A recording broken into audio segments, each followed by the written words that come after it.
Porque está claro que la gente, por más que haya sido el gobierno más votado,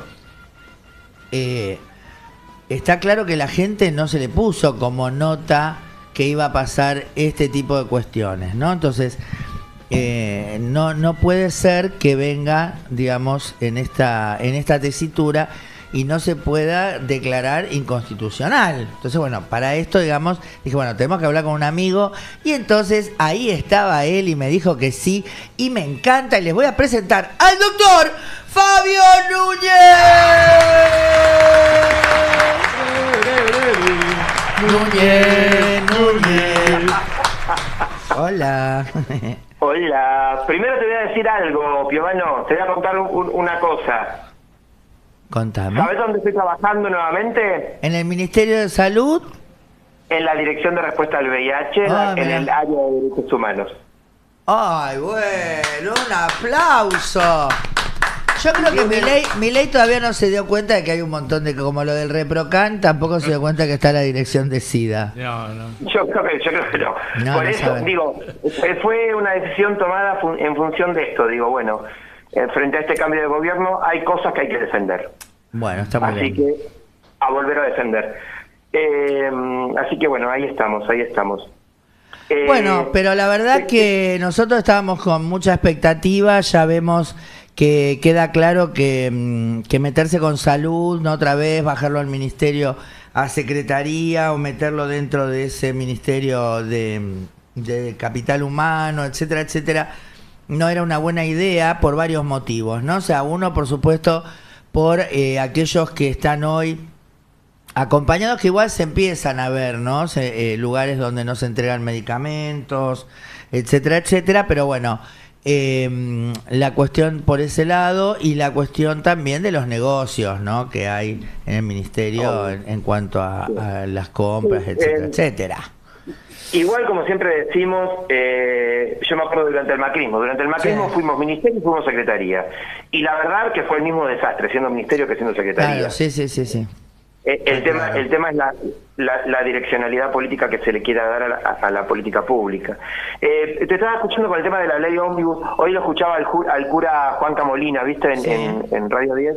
Y Juanca decía, esta ley ómnibus que quedó hecho un taxi, que tenía una frase que me hacía reír mucho, y no me puedo acordar como decía, pero que decía que había quedado hecho un taxi de los poderosos. Y la verdad es muy preocupante. Mirá, vos sabés que la delegación de facultades existe, está regulada, está dentro de la Constitución Nacional, está dentro del artículo 100, la delegación de facultades es parte de la reforma constitucional de 1994, esos acuerdos entre Menem, Alfonsín y demás, ahí para darle la reelección a Menem, esa constitución que la verdad que tiene cláusulas vigentes aún, que la verdad que son bastante dañinas, algunas que son piolas y algunas que son bastante dañinas.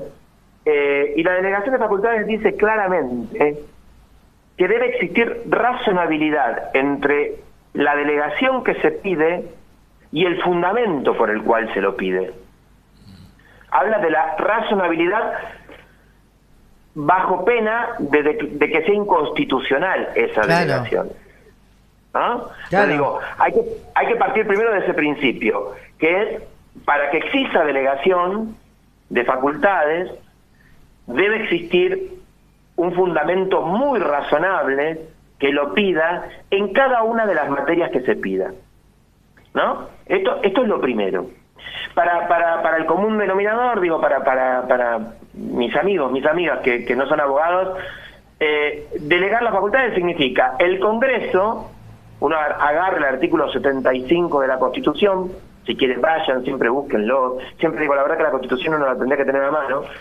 El artículo 75 te dice todo lo que puede y debe hacer el Congreso. Son un montón de incisos, ahí aparece el 22, que fue una de las grandes conquistas que tuvimos en aquellos años de la reforma. Y el Congreso tiene la facultad de delegar algunas de esas facultades al Poder Ejecutivo, diciéndole, como esto es, mire señor, si bien el principio democrático, republicano, del que tanto les gusta hablar a toda esta gente, dice que justamente una de las bases centrales, el que le gusta hablar de Alberdi, ¿viste? Bueno, justamente una de las cuestiones centrales para Alberdi era la división de poderes, que cada poder se ocupara de determinada cosa para que hubiera lo que se llama democráticamente el contrapeso. El Ejecutivo puede hacer cosas, pero como el que dicta lo que se debe hacer es el Congreso, el Ejecutivo está controlado. Pero al mismo tiempo el Ejecutivo puede vetarle leyes a este Congreso si se va de mambo. Entonces ahí está el contrapeso permanente que hace que, bueno, que cuantas más personas participan de las decisiones, más democráticas son esas decisiones y más democráticas son esas políticas que se van a implementar.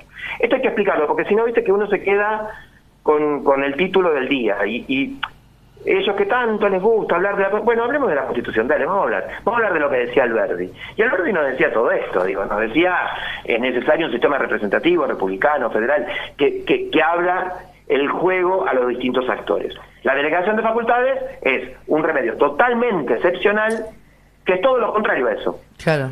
Es decir, centralizamos el poder de decir qué hay que hacer, cómo hacerlo, y hacerlo en un solo poder, que es el Ejecutivo, que en nuestro caso es unipersonal, porque si bien existe el vicepresidente, nosotros tenemos un régimen totalmente presidencialista.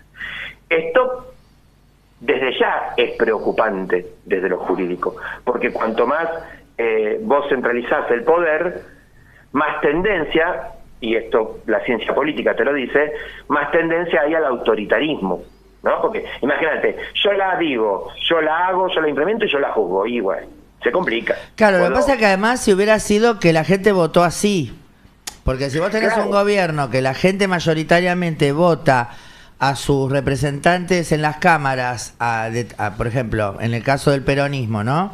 Al peronismo, bueno, tiene validez, porque tampoco es bueno que sea, o sea, digo, también sos mayoría, ¿no? Que lo increíble es que, por ejemplo, las voces, pero por eso, ahí va, porque justamente lo que vamos es que Milei se va a arrogar una facultad que tiene un poder donde en ese ámbito justamente la gente no lo votó. O sea, votó otra cosa porque justamente la gente tiene la noción de votar a un presidente como una figura que le parece atractiva ciertas propuestas, pero a su vez en lo que es lo legislativo, que es como el otro poder que controla, porque no puede votar todavía por el judicial, pero bueno, en el legislativo vota, entonces generalmente gente, en este caso, no generalmente, en este caso pasó que votó a gente de otro signo político, de alguna forma para ejercer el control y el contralor de todas las locuras que este tipo venía proponiendo, ¿no? Que yo te lo voy a poner en otro momento histórico. 2013, en el 2011, la propuesta electoral que encabezaba Cristina Fernández de Kirchner sacó el 54% de los votos, y en el 2013, la oposición a ese gobierno sacó la mayoría del Congreso. ¿Sabés quién se armó el grupo A?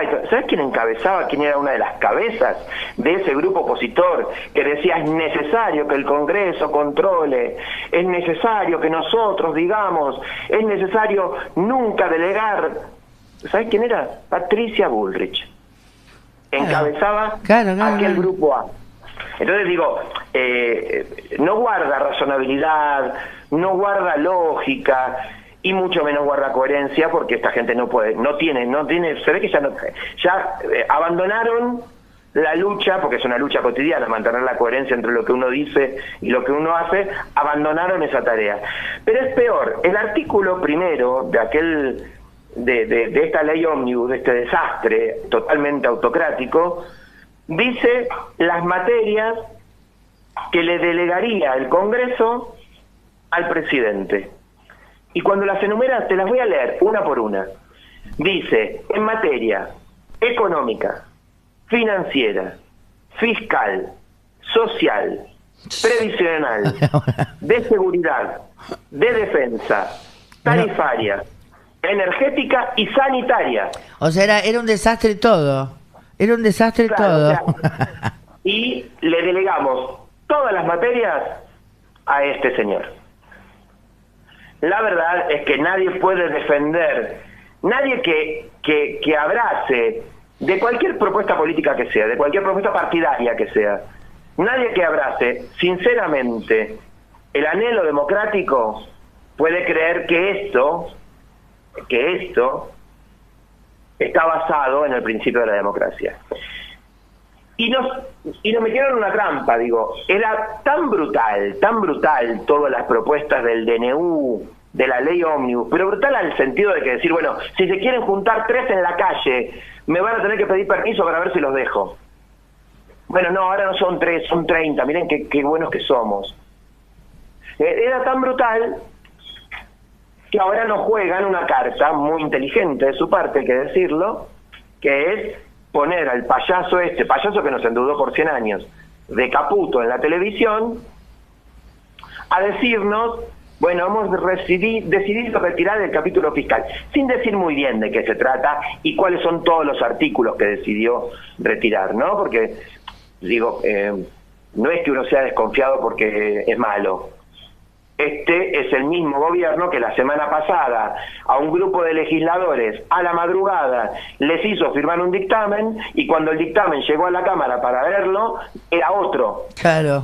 No, increíble, increíble. En pocas horas lo cambiaron. Imagínate que creerle a un tipo que te dice, he decidido retirar todo el capítulo fiscal, y cuando los periodistas le preguntan, ¿puede decir puntualmente cuáles, qué normas, qué artículos? Y bueno, lo relacionado con previsional. Bueno, no, señor, dígame todo. A ver. Claro. No es una cosa de locos. Antes de ayer usted le hizo firmar una cosa y cuando los diputados lo leyeron habían firmado otra. La verdad que es poco creíble. Entonces nos dicen, vamos a retirar la materia fiscal. ¿Ven qué buenos que somos? ¿Ven cómo escuchamos? Ahora, el problema es que le dejamos el caballo de Troya abierto y adentro sigue figurando la delegación de facultades de estas. Entonces, hoy te saqué el capítulo fiscal, pero firmame que después lo decido yo. Entonces, te lo saco, vos me decís, te apruebo la ley, y mañana te digo, bueno, pero ahora me dijiste a mí que yo decida. Y ahora lo pongo de vuelta, mira qué fácil. Y encima, puedo hacerlo porque vos me dijiste que puedo. Digo, basta. No resiste coherencia, no resiste análisis coherente alguno esto. Esto es muy... Vos pensás que tuvieron que dicen que tuvieron que sacaron de la ley ómnibus el artículo 654 de aquella ley ómnibus primera, porque ya cambió parece varias veces, con lo cual nadie sabe realmente cuál es el texto final. El artículo 654 era el que decía que ratificaba el DNU. También nos habían metido dentro del caballo de Troya eso. Entonces, mientras que uno lo estaban debatiendo, por el otro lado lo estaban aprobando porque estaba dentro de todo ese articulado, en esa melange que mandaron, donde mandaron. Ahora, encima es peor, porque los constitucionalistas de todos los palos te dicen que como es tan excepcional y es tan peligrosa la delegación de facultades, hay que buscarle algún límite. Entonces te dicen, bueno, primero el límite de la razonabilidad. Segundo, habría que tomar como ejemplo lo que la misma Constitución prohíbe como decretos de necesidad y urgencia. ¿Y qué dice cuando prohíbe la Constitución esto? Prohíbe decretos de necesidad y urgencia de materia penal y de materia tributaria y de derechos constitucionales. ¡Oh, caramba! Cuando voy a la ley, tocaron materia penal, hicieron hasta reforma del juicio por jurado, o sea, se metieron con lo que quisieron. Cualquier cosa.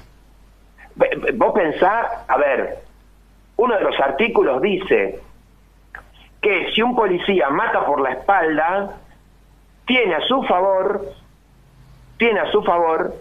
el principio de presunción de inocencia porque estaba en ejercicio de su derecho, de su función y de sus deberes. ¡Oh, caramba! Mira, cualquier cosa. Es casi como decir, cualquier cosa. Vamos. Tiene acá, pueden matar libremente. Habilitemos el gatillo fácil. Porque digo, nadie quiere limitarle, viste, que después cuando decís esto te dicen, le quieren atar la mano a la policía. No, yo la verdad que estoy medio harto de la inseguridad, estoy medio harto que mis amigos que trabajan en Constitución tengan miedo de salir muy tarde porque el Cava y la policía de la Ciudad de Buenos Aires han hecho del barrio de Constitución una zona liberada. Digo, no, nadie quiere eso, Ahora, Las policías más seguras del mundo no andan matando gente para combatir el crimen. Combaten el crimen. Y el crimen es combatir los lugares donde los pibitos que para comer te chafan un celular en la calle, van y lo cambian en negocios, ¿eh? En vez de agarrar el pibito, lo que hace la policía es inteligente, las ciudades más democráticas, es ir a agarrar a los tipos que se enriquecen con la venta de las cuestiones robadas. Eso parece que no estamos decididos a tocarlo. Entonces digo, dale, hablemos en serio. Claro que hay muchas cosas por resolver, porque este gobierno se asienta la cierta legitimidad social que aún todavía conserva es, para mí, a mi modo de ver, está basada en el hartazgo, en el cansancio social que sufre una sociedad que ve que en 40 años de democracia crece la pobreza, crece la exclusión, se degrada la educación, y esto cansa. Y el otro día leíamos un artículo de García Linera, donde él reflexionaba sobre todo esto. Entonces te decía, y bueno, y las fuerzas progresistas, populares, como querramos llamarlas, no van a reflexionar, no van a decir nada sobre esto, no van a decir que está mal esto, y van a proponerle a la sociedad cuestiones, por ejemplo, de cómo se resuelve la inseguridad. Todos sabemos que uno de los ejes centrales tiene que ver con el combate a la pobreza, pero en el mientras tanto no decimos nada más y le regalamos ese terreno a la derecha. Mientras tanto que nosotros seguimos diciendo hay que sostener la ayuda alimentaria, no vamos a decir nada que en un país como el nuestro no podemos tener el 50% de la población en pobreza y en riesgo alimentario, y no vamos a decir quiénes son los dueños de esos alimentos que le ocasionan este problema a la gente. Entonces digo, sobre esa legitimidad te aparece un tipo que te dice todo esto está mal, todo esto es una mierda, y tiene razón, todo esto es una mierda, y en el medio de eso se te mete como un caballo de Troya, abre su panza el caballo y te destripa a vos para que esto no sea una mierda, sea muchísimo peor. Claro. Entonces digo, estemos muy atentos. Yo creo que el 24 de enero fue un inicio, creo que es un inicio muy interesante en el cual por primera vez en estos 40 años de democracia vemos un acto de la CGT cerrado por una madre de Plaza de Mayo, nada más y nada menos que Tati Almeida, donde vemos el movimiento sindical unido en todos sus sectores, y en todos sus sectores es en todos sus sectores, desde la izquierda hasta lo que para muchos de nosotros es la burocracia sindical. Entonces digo, esto es un inicio, pero el movimiento popular, los sectores que vamos a ser dañados si esto sigue avanzando y si estos llegan a aprobarlo, tenemos que tener muy en claro que hoy la pelea central es no a la delegación de facultades. Claro. Imagínate, si en un mes de gobierno, esta camada de delincuentes ha hecho lo que ha hecho, si le delegamos facultades por todo un año en todas esas materias que acabo de nombrar, pudiéndola prorrogar él mismo por otro año más, ¿sabes lo que nos hacen 2 años? Acá, diría mi abuela. Totalmente. Bueno, porque además nos espera con eso y es lo que nos promete. Entonces ahí ya... Bueno, pero también creo que se está metiendo con la gente y pasa esto que decís vos, ¿no? O sea, la grieta se empieza a correr un poco más a donde debería estar siempre, que es entre la patria y la antipatria y punto, ¿no? Así que bueno, mi querido hermoso, mil gracias por esta reflexión. Y bueno, cuando quieras sabés que estamos acá los domingos de 14 a 18. Y bueno, en algún momento volveremos a los martes. No sé qué está pasando con eso, pero bueno, no tenemos el programa de los martes. Y bueno, ya va a llegar. Me consuelan acá. A partir de febrero, marzo, coordinamos y cada tanto nos juntamos, ¿te parece? Dale, me encantaría, mi querido amigo.